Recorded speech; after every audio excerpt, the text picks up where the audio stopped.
ఒకసారి డయాబెటీస్ వచ్చింది అని అంటే 1 సంవత్సరం 2 సంవత్సరాలు 3 సంవత్సరాలు గడుస్తూ ఉండే కొద్దీ వాళ్ళకి నంబర్ ఆఫ్ టాబ్లెట్స్ పెరుగుతూ ఉంటాయి. వాటి వల్ల సైడ్ ఎఫెక్ట్స్ పెరుగుతూ ఉంటాయి. కానీ గ్లూకోజ్ కంట్రోల్ అయితే సరిగా ఉండదు. ఒకసారి కంట్రోల్లో ఉన్నట్టుంటది, ఒకసారి కంట్రోల్లో లేకుండా ఉంటుంది. సో పేషెంట్ భయపడుతూ జీవితం గడుపుతూ ఉంటాడు. వెయిట్ తగ్గుతూ వచ్చినప్పుడు ఫర్దర్ గా గ్లూకోజ్ లెవెల్ పెరుగుతూ వస్తాయి. దానికి దీనికి గల రీజన్ నేను చెప్తాను. ఒకసారి శరీరంలో గ్లూకోజ్ లెవెల్స్ ఉన్నాయి అని అంటే మనకు శరీరంలో ఉండవలసినంత కండరం మజిల్స్ గాని ఉంటే ఈ గ్లూకోజ్ మజిల్స్ లోకి వెళ్ళి ఖర్చు అవడం వల్ల గ్లూకోజ్ లెవెల్ తగ్గుతుంది. అప్పుడు టాబ్లెట్స్ కూడా సమర్థవంతంగా పనిచేస్తాయి. కానీ మజిలే తగ్గిపోతుంది అనుకోండి, ఈ గ్లూకోజ్ ఎక్కడ ఖర్చు అవుతుంది? ఖర్చు అవ్వదు. అప్పుడు ఈ గ్లూకోజ్ పెరుగుతూ ఉంటుంది. ఈ గ్లూకోజ్ పెరగడం వల్ల మళ్ళీ ఇన్సులిన్ కూడా సమర్థవంతంగా పనిచేయదు. ఈ విషయస్ సైకిల్ ని బ్రేక్ చేయడానికి ఉపయోగపడేటటువంటి ప్రోడక్ట్ మీరు చూసినారంటే డయాగ్రాండ్ సప్లిమెంట్.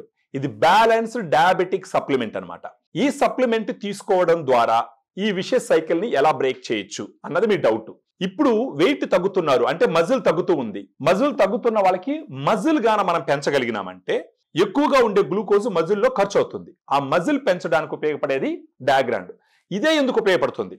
డయాగ్రాండ్ లో 5 రకాలైనటువంటి ప్రోటీన్లు ఉంటాయి. Whey, casein, soya, brown rice, green pea, 5 రకాల సోర్సెస్ నుంచి తీసుకున్నటువంటి ప్రోటీన్ డయాబెటీస్ పేషెంట్స్ కి మజిల్ పెరగడానికి ఉపయోగపడుతుంది. దీనివల్ల ఏమవుతుంది? రోజంతా వాళ్ళు ఎనర్జెటిక్ గా ఉంటారు, వాళ్ళ మజిల్ పెరుగుతుంది, గ్లూకోజ్ బాగా యూటిలైజ్ అవుతుంది. అంటే గ్లూకోజ్ యూటిలైజ్ అవడం వల్ల వాళ్ళ చక్కెర స్థాయిలు తగ్గుతూ ఉంటాయి. ఇలా చేసుకుంటూ పోతే over a period of time doctors మీరు వాడేటటువంటి నంబర్ ఆఫ్ టాబ్లెట్స్ తగ్గిస్తారు, డోస్ తగ్గిస్తారు. వాటి వల్ల వచ్చే సైడ్ ఎఫెక్ట్స్ నుంచి మీరు బయటపడచ్చు. రోజుకి 2 సార్లు వాడచ్చు. దాంట్లో ఒక స్కూప్ ఉంటుంది, లెవెల్డ్ స్కూప్ 120 ml వాటర్ లో కలుపుకొని మిక్స్ చేసుకొని మార్నింగ్ బ్రేక్ఫాస్ట్ కన్నా ఒక హాఫ్ అన్ అవర్ 45 minutes కు ముందు ఒకసారి తీసుకోవచ్చు.